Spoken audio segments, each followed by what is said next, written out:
പലതന്തയ്ക്ക് പറഞ്ഞ പ്രവൃത്തിയാണെന്നുള്ളത്. അത് തന്നെയാണ് ഇവിടെ നടന്നിരിക്കുന്നത്.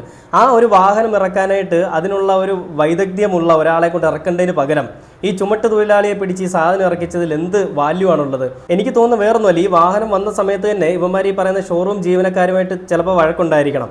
അപ്പോൾ അങ്ങനെ വഴക്ക് കൂടിയതിൻ്റെ ഫലമായിട്ട് ആ ഷോറൂം ജീവനക്കാരെ ഇറക്കാമെന്ന് പറഞ്ഞപ്പോൾ അത് പറ്റില്ല, ഞങ്ങൾ തന്നെ ഇറക്കിക്കോളാം എന്ന് പറഞ്ഞിട്ട് അടിയുണ്ടാക്കി ഒരു പക്ഷേ വാഹനത്തിൽ കയറിയതോ അല്ലെങ്കിൽ ഈ പറയുന്ന ആ മരിച്ച ആ ചെറുപ്പക്കാരനുമായിട്ട് തല്ലുണ്ടാക്കിയതിന് ശേഷം വാഹനത്തിൽ കയറി ഞങ്ങൾ ഇറക്കിക്കോളാണെന്ന് പറഞ്ഞിട്ട് ഇറക്കിയപ്പോൾ മനഃപൂർവ്വം അവനെ വാഹനം ഇടിച്ച് കൊല്ലാൻ ശ്രമിച്ചതാണോ എന്ന് എനിക്ക് തോന്നുന്നുണ്ട്. ഇനി ഒരു പക്ഷേ അങ്ങനെ അല്ലെങ്കിൽ പോലും ഈ CITUവിൽ വർക്ക് ചെയ്യുന്നവന്മാർക്ക് ഈ വാഹനം ഇറക്കാനായിട്ട് എന്ത് വാല്യൂ ആണ്, അല്ലെങ്കിൽ എന്താണ് ഇവന്മാർക്ക് ഇത്ര അധികാരം? ഇവന്മാർക്ക് പറഞ്ഞിരിക്കുന്ന പരിപാടി ചെയ്താൽ പോരെ, എന്തിനാണ് ഈ ആവശ്യമില്ലാത്ത എല്ലാത്തിലും കയറി ഇടപെടുന്നത്? ഒരു പണിയും ഇല്ലെങ്കിൽ വേറെ പണിക്ക് പോകണം, അല്ലാതെ മറ്റുള്ളവരെ മൂഞ്ചിച്ച് ജീവിക്കുന്ന പരിപാടി ചെയ്യരുത്. മൂഞ്ചിച്ചെന്നല്ല അവിടെ പറയണ്ട, അവിടെ ഊയൊക്കെ ചേർത്ത് പറയണം, ഞാനത് പറയുന്നില്ല.